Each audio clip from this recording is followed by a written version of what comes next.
Irmãs e irmãos, estamos aqui para mais uma conversa com a Bíblia. Agora, a nossa terceira conversa. A primeira foi em geral, a segunda chegamos até o final de Gênesis. E agora vamos seguir pelo Êxodo, tentando, vamos ver, chegamos até o final do Pentateuco, o mais próximo que seja possível. Não vou lembrar do que falamos nas anteriores. Então, se você não está entendendo onde estamos, é bom ver a conversa com a Bíblia 1 e a 2 antes de seguir com este vídeo. Outra coisa. Então, nós estávamos no final do Gênesis, lembra? Então, Gênesis tinha, não é um livro só, falamos que o Pentateuco é um rolo. Então, os livros não seguem a divisão de livros. A divisão passa por cima, digamos disso. Então, temos Gênesis 1 a 12, que é uma 11, né? Que seria uma coisa. Gênesis 12 a 50, que é outra coisa. Então, 1 a 11 era parte das narrativas sobre as origens, que falamos lá no vídeo. E no 12 a 50 era as famílias clânicas de pastores e pastoras seminômades, chamados também de patriarcas. Hoje nós chamamos tanto de patriarcas porque patriarcado é uma forma de dominação, né? E de fato a narrativa não fala só do patriarca, fala da família clânica, né? Incluindo as mulheres, inclusive as mulheres com um papel muito importante na definição do que essa narrativa traz, né? Da revelação de Deus, no andamento daquele processo histórico, né?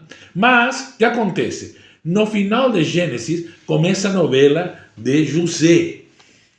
Lembra? José, um dos filhos de Jacó, que os irmãos vendem como escravo para o Egito e inventa para o pai que tinha uma fera, tinha pego e tinha matado ele, né? Então, esta chamamos de novela de José, que começa aqui no 37, né? 37:2, né?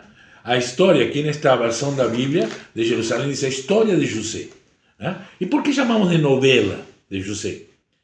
Porque, na verdade, é uma narrativa construída para explicar como estas famílias clânicas de pastores e pastoras e outras pessoas foram ser escravas no Egito.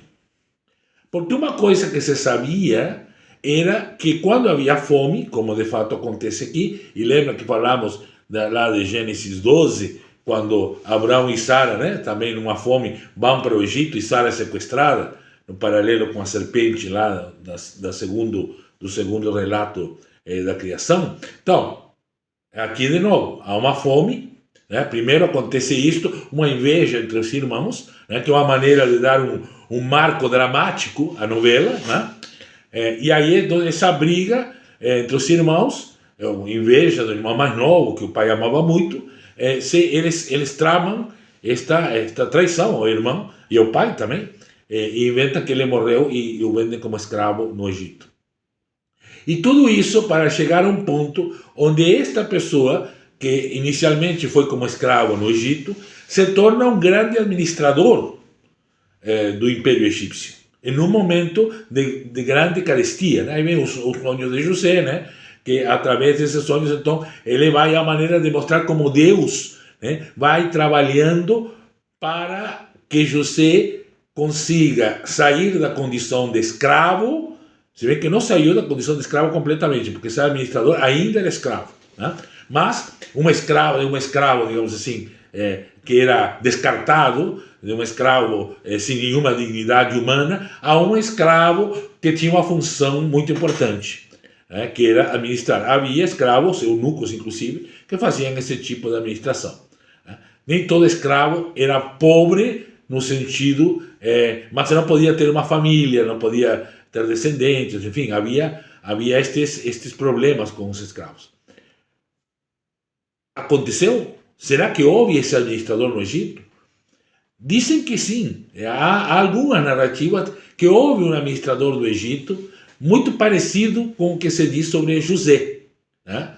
Mas não está na Bíblia, está em outros textos egípcios, que houve um administrador que, quando houve uma grande fome, trouxe pessoas e, então, trouxe pessoas ao mesmo tempo para dar comida e para que estas pessoas ajudassem no desenvolvimento do Egito num momento de grande dificuldade. Então é possível que esta novela de José esteja baseada naquela história real de aquele administrador. Agora, o fato de ser filho de Jacó e tudo isso é uma construção narrativa, né? Que não sabemos, pode ser, pode não ser, né? Mas o interessante nesta novela é mostrar então que primeiro chega lá como sempre se chegou ao Egito. O Egito não era um lugar ruim. Tanto não era um lugar ruim que quando Jesus é perseguido, no capítulo 2 de Mateus, né, depois do massacre das crianças de Belém, né, aí Jesus e a família fogem para o Egito. Né? Tem antes uma situação na época de Jeremias, onde famílias, quando foram ameaçadas, né, pelos babilônicos, fogem para o Egito. Então, Egito era um lugar para fugir, um lugar de refúgio, não era um lugar ruim. Né? Então, por que se tornou ruim? Não, isso que a novela de José tenta explicar nos últimos capítulos. Né? Ou seja, por que aumentou a população, digamos assim, do Egito, e por que, não porque se tornou ruim, porque na novela Josué ainda não se torna ruim, né? Mas porque esse grupo foi parar no Egito e se estabeleceu, digamos assim, migrou, né? Como os migrantes hoje, migrantes e refugiados por causa da fome, né?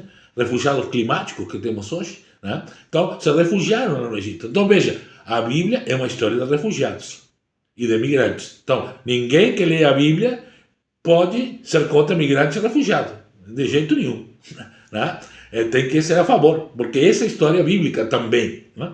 E aí, então, essa novela José, que não vamos entrar agora nos detalhes, mas então é para fazer esta função no a partir do capítulo 37 até o final, o capítulo 50. E aí chegamos no primeiro capítulo do Êxodo. E o que diz no Êxodo? Então, o que aconteceu? Então, se estava tudo tão bem, por que desandou? Porque veio um faraó novo. Então, José deve ter morrido, José não estava mais, né? E veio um faraó novo com um projeto novo, né? E esse faraó estava com uma paranoia, digamos assim, né? Uma mania de perseguição, de que queriam acabar com o Egito, né? Como essas teorias da conspiração que temos hoje, que todo mundo quer acabar com a família, quer acabar com isso, quer acabar com aquilo, o faraó estava mais ou menos nessa vibe, né? E aí o faraó primeiro desconfia desse grande grupo de migrantes que tinha no Egito. E diz, olha, se esse grupo continuar crescendo, vai ter mais migrantes do que gente nascida do Egito. Então aí ele promove um genocídio. Né? Um genocídio. Por isso também não podemos ser a favor de genocídio, de limpeza étnica, porque isto já está condenado aqui no primeiro capítulo do Êxodo. Né? Mas matando como? As crianças. Então, fala com as parteiras, claro, é toda uma narrativa, porque evidentemente duas parteiras não vão fazer todos os partos de todas as crianças que estavam das famílias escravizadas no Egito. Mas, então, fala com duas parteiras para que elas matem as crianças quando nascem. Que elas nascem e que a matem que nasceu morta. Mas, e aí vem o papel das mulheres. Sempre teve o papel das mulheres em todo o processo. De novo aqui, as mulheres são fundamentais, essenciais. Sem elas, não se pode contar a narrativa da revelação de Deus. Então, estas mulheres, parteiras egípcias, não migrantes, se negam a matar as crianças. E mentem para o faraó que as mulheres hebreias são muito fortes e que quando elas chegam já nasceu a criança, não tem mais como fazer. Né? E isto disse que então Deus as abençoou por causa disso. Né? Mas isto não fez com que o faraó mudasse de opinião. Pelo contrário, o faraó queria possivelmente fazer uma grande campanha militar. Quando tu ia fazer uma grande campanha militar, como hoje temos a guerra, né? No Irã, por exemplo, né?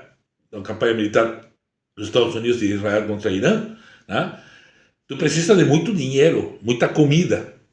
Agora tem drone e essa coisa, porque também é muito dinheiro, né? Mas naquela época precisava muita comida, porque tu devia deslocar centenas de milhares de soldados para defender ou ocupar outro território. Então, este faraó, possivelmente preocupado com um ataque, geralmente vindo da Mesopotâmia, né, ou querendo reafirmar o seu poder sobre a região, né, que incluía, chama Corredor Sírio-Palestinense, onde fica Palestina, né? Israel hoje, né? Então, nesse lugar, e Jordânia, né? E outros países que ficam aí na volta, Síria, né? Então, querendo firmar o seu poder aí, ele precisa rapidamente construir silos, para armazenar os grãos, né? Então, aí ele vai escravizar as pessoas que estavam apenas como agricultores, produtores e produtoras, né, no Egito, já passam a ser escravos na construção de silos, com um ritmo de trabalho extremamente desumano, né? Então, e aí os capatazes, né, batendo neles e forçando a trabalhar, né? E então, neste processo, surge a figura de Moisés. Moisés é uma criança que se salva. O nome Moisés, né, tem dois significados. Tem um significado egípcio e um significado hebraico. O significado egípcio significa filho de, como Ramsés, Tumsés, né? Filho do deus Ra, filho do deus Tu. Então, Moisés é filho de, não diz de quem, um filho de, porque diz que teria sido criado pela filha do faraó, mas não era descendente do faraó. Então, que sabe, era um filho adotado. E aí chamavam esse filho de Moisés, né? Mas aí também se pode fazer um trocadilho com uma palavra em hebraico que é Ma'im Shua. Ma'im é águas e Shua é salvo das águas. Então, com isso se faz esse trocadilho para então dar o sentido de que Moisés teria sido uma criança salva daquele genocídio inicial promovido de jogar as crianças, porque ele para não ser morto, a mãe o colocou na água, num bercinho de juncos com betume, que era como barcos eram feitos aí no Nilo, né? E aí então a filha do faraó, de novo as mulheres, sem as quais não dá para contar a história, né? A filha do faraó adota e chama, sem saber, a mãe do próprio Moisés para ajudar a cuidar de Moisés, mas que é criado lá no palácio do faraó, portanto protegido de ser morto, e não é criado como um escravo. Então, qual é a diferença de Moisés com o resto das pessoas escravizadas? Que ele não foi criado como escravo. Então, não lhe foi ensinado a ele, ou não lhe foi dito pela sociedade, de que tudo bem ser escravo, que ele não podia reagir, que ele tinha que ser escravo, e pronto, tinha que aceitar essa condição de escravo. E ele não, ele é criado com o faraó. Então, ele não é criado para aceitar a condição de escravo. Mas ele sente, não sei se suspeita, sabe, ou intui, que ele não é da família egípcia, que ele é ligado a estes migrantes e refugiados que foram escravizados. Então, vendo um capataz abusando de um destes escravos, ele então ataca o capataz e o mata, porque todo egípcio tinha uma espada, né? Então usa a sua espada e o mata, né? E isso torna agora um fugitivo, porque agora ele está condenado à morte por ter matado um capataz que estava explorando os escravos, né? Um escravizador, né? Não se diz aí que foi errado matar o escravizador. Não se diz aí que foi certo. Não há um juízo moral sobre isso. Há um fato, ou seja, o fato de que se uma pessoa não for criada e convencida de que tem que ser escrava, ela vai reagir, vai se indignar, vai não aceitar a condição, não só nela, mas nas outras pessoas também. A pergunta é como estamos criando as pessoas hoje, para ser escravas ou para ser livres, né? Mas isso cria, isso coloca em conflito, um grande conflito com o sistema do faraó, e aí ele foge. Ele sabia como fugir, e aí no deserto vai se encontrar com a família de pastores, também com duas irmãs, duas mulheres, uma que é pastora, né? Uma delas que é pastora, né? E então, com essas pastoras, e Jetro, que é o pai, já em Midian já fica do outro lado da península do Sinai, onde havia muitos desses pastores, né? E Sífora, que vai ser a esposa de Moisés, era uma destas pastoras, né? Então, as mulheres pastoreavam também. Também é interessante colocar. E ela defende as mulheres num poço de água onde houve um conflito com outras pessoas. E ele não é egípcio, ele é reconhecido. Um egípcio nos salvou, dizem as filhas de Jetro, não um hebreu, um egípcio. Porque ele falava egípcio e parecia um egípcio. Né? Porque os egípcios se cuidavam a pele, tinham uma roupa toda especial, né? Então ele disse, não, o egípcio nos salvou. Mas aí ele se torna um pastor de ovelhas e fica lá em Midian, né? Que do outro lado, então, da península do Sinai, do outro lado do Golfo de Acaba, né? Então tem o Mar Vermelho e tem outro, aquele coraçãozinho que foi na península do Sinai, do outro lado. Né? E aí era um lugar onde havia muito ferro, né? E então as montanhas atraíam raios, as montanhas nesse lado são para-raios naturais. Então toda a religiosidade daquele povo de Jetro era em cima do raio, né? Do fogo e do raio. Porque quando o raio caía em cima da montanha, por ser um lugar muito seco, também os arbustos pegavam fogo. E evidentemente era muito perigoso subir a montanha quando havia raios, porque a chance de ser morto por raios era muito grande. E possivelmente tinha acontecido várias vezes de pessoa querer ir falar com Deus lá na montanha e ser morto por um raio. Né? E aí então colocam que Moisés, então primeiro, então Moisés se torna também um refugiado, né? Como os hebreus. Aí ele começa a entender. Então, primeiro ele não aceita porque não foi criado como escravo. Segundo, ele passa de certa maneira a entender, mas é Deus que o estimula a entender. Diz, olha, meu povo está lá sendo escravizado. Isso no capítulo 3, né? Que é o primeiro relato da vocação de Moisés. Tem dois, no 3 e no 6, muito parecido. São duas versões praticamente da mesma vocação. Né?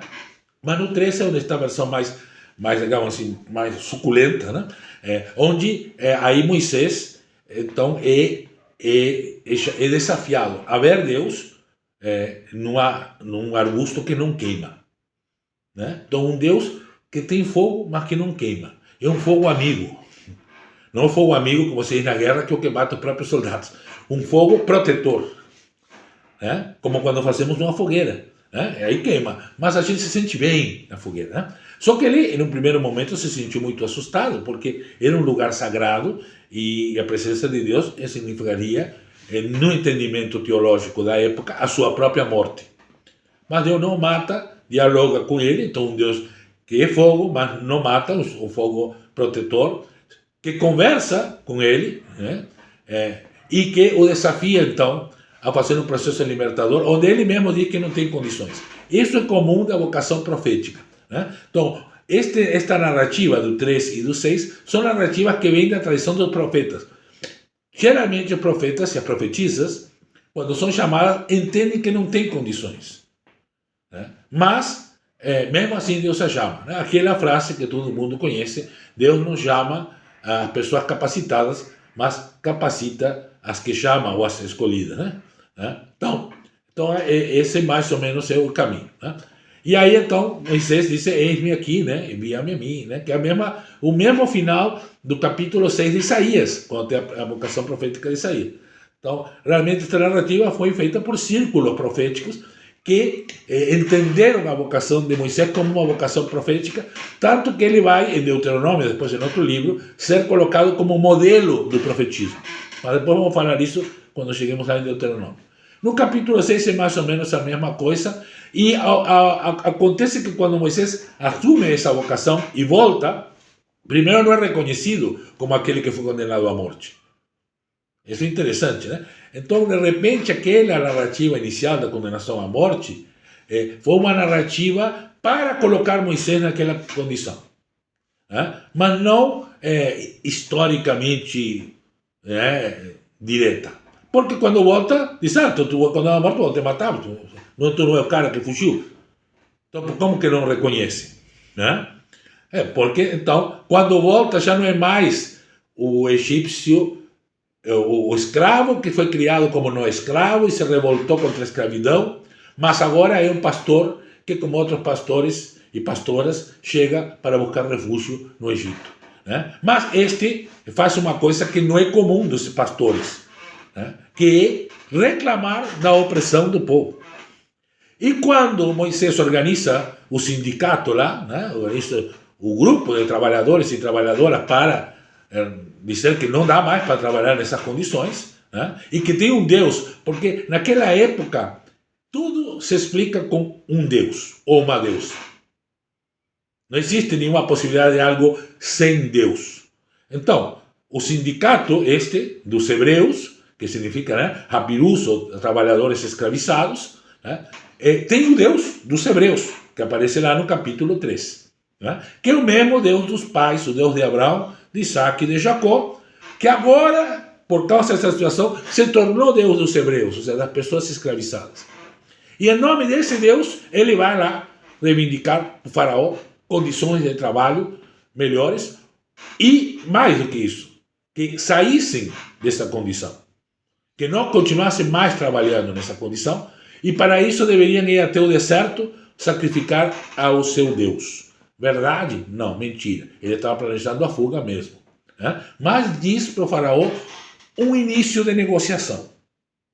Algo que o faraó, teoricamente, poderia aceitar. Claro que o faraó desconfia, né, disso e aumenta a opressão. O que faz que as pessoas escravizadas se voltem contra Moisés. Então, este processo de se voltar contra Moisés está em toda a narrativa do Êxodo e depois do deserto, né? O povo constantemente se voltando, não entendendo o processo libertador. Porque o processo libertador é difícil, é sacrificial e não é para mim, né? Vai dizer depois que quem chegou à Terra Prometida não foi a geração que saiu, foi outra geração. Então, a gente luta não para nos libertar, mas para que a próxima geração seja livre. As próximas gerações, né, tenham um planeta, tenham uma vida digna, né, mais digna do que a gente tem, melhor do que a gente tem, né? Então, não é para mim, né? A visão egoísta, a visão, né, do egoísmo, do lucro, para mim, tudo para mim, eu acumular, eu comprar, né? E a visão da revelação de Deus é sempre para os outros, para um povo. Moisés estava muito bem lá pastoreando ovelhas, por que tinha que voltar? E depois, quando voltou, quem ganhou? Reclamação do povo. Até o próprio Moisés depois reclama para Deus: Deus, tu nos tirou do Egito para nos matar? Porque, né, esse povo só reclama e tem razão, não tem comida, não tem água, né? Aí Deus vai, então, encontrando soluções junto com o povo, né? E depois do capítulo 6, no capítulo 7 de Êxodo, vem as pragas do Egito. As pragas do Egito também não aconteceram assim como está escrito. As pragas do Egito são diversas coisas que aconteciam com a produção do Egito, né? Mas a primeira questão é a cobra. Então veja, a cobra, aquela cobra do segundo relato da criação, aquela que o faraó sequestrando Sara, em Gênesis 12, aparece de novo. Mas agora tem uma cobra, né? A cobra do povo escravizado engole as cobras dos outros. Ou seja, o povo que luta unido jamais será vencido, né? A cobra que ele é capaz de construir com sua luta sempre vai ser maior, se o povo se unir. Então, essa questão da cobra que Moisés faz, que a vara se transforma em uma cobra e engole a cobra dos magos do Egito, já é um sinal de que o Egito não poderá resistir se o povo se unir. Se o povo estiver junto com Deus e entre si, e contra a escravidão. Então, sendo assim, aí começa. Claro que a cobra também representa, também do lado egípcio, tudo representa divindades. As moscas, o gado, tudo representa divindades. Tem no Google, depois vocês podem procurar esquemas sobre as divindades que teriam sido destruídas nas pragas do Egito, né? Mas as divindades, na verdade, são divindades que representam a opressão, a exploração, a destruição da natureza, né? E do outro lado está o povo escravizado, marginalizado, oprimido, que de um momento em diante passa a não sofrer mais. Quer dizer, estas divindades do Egito não conseguem mais atingir este povo que é defendido por sua divindade libertadora, né? Então, e assim nós vamos então até o final das pragas, e no capítulo 12 nós temos a Páscoa.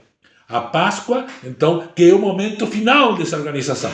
Todas as famílias se organizam, preparadas para sair para a luta, para a caminhada, para quebrar as cancelas, os aramados do Egito e seguir para a sua terra prometida, né? comendo um cabrito, onde ninguém fica de fora, que não tem família que venha, que se junte com a nossa, vamos comer tudo junto, vamos se preparar, vamos sair, porque vamos nos libertar. Estamos maduras o suficiente para nos libertar junto com Deus. E Deus faz a morte das pessoas primogênitas, das crianças primogênitas. Isto também não se verifica na arqueologia, mas é uma maneira de dizer, viram o que dá esse tipo de opressão? No final acabam provocando a morte deles mesmos. Quem oprime os outros, quem usa para guerra, para violência, coisa, acaba isto se virando contra si próprio. Então, isso é uma lição. Mas mesmo com essa lição, o faraó não aprende. Só vai, então, quando passam pelo Mar Vermelho, que não há, como diz aquele filme, uma piscinas assim do lado, não. É um vento que sopra do Oriente, conforme diz em Êxodo 14. A água desce, porque o vento sopra, como qualquer banhado. Aqui tem o Taim, que dá para ver que acontece a mesma coisa. Né? E o povo que está leve, não tem carro de guerra pesado, passa. Mas o carro de guerra atola. E quando atola, a água volta e eles morrem afogados. E o povo vendo isso diz, está aí a mão de Deus na natureza, mostrando que até a criação de Deus está a favor de quem luta e busca vida e libertação. E aí começa toda a caminhada do deserto, com todas essas reclamações, né? Que já foi falado, tanto reclama, e aí Deus manda o maná, tem a água na rocha, né? Aí vamos até o capítulo 19, então temos 15, o Cântico de Miriam e o Cântico de Moisés. O Cântico de Miriam são as mulheres que cantam a vitória.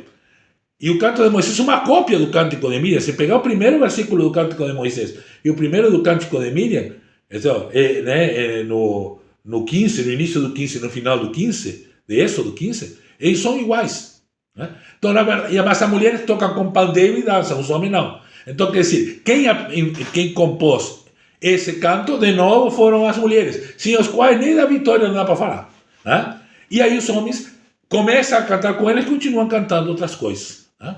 Mas as mulheres que são as promotoras desse movimento, dessa dança da libertação, dessa liturgia da libertação. Né? Então, aí estamos, já depois, então, isso no 15, 16, segundo deserto, até o 19, dão uma parada a um acampamento, montam acampamento. E parece que, de fato, na narrativa havia uma parada, um acampamento, mas aí aproveitam todos quem fez leis depois disso, de colocar toda a lei. Então, a lei é colocada entre 19 e 1 e números 10. Então, todo o resto do livro do Êxodo, todo o livro de Levítico e o livro de Números até o capítulo 10 é a lei que é colocada aí nessa parada do Sinai. Um monte de leis. Por isso quem vem lendo a narrativa, quando chega aí, desiste. Né? Então, tem que pular do 19 para número 10 e continuar lendo. Depois volta e lê a lei, que a lei é outra questão que depois não podemos falar em outro vídeo. Né? Então, aí com isso, nós vamos a números 10, né? Em diante que continua a narrativa do deserto, com o povo reclamando de Moisés, toda aquela narrativa que já vimos. Né? E aí termina no final de Números.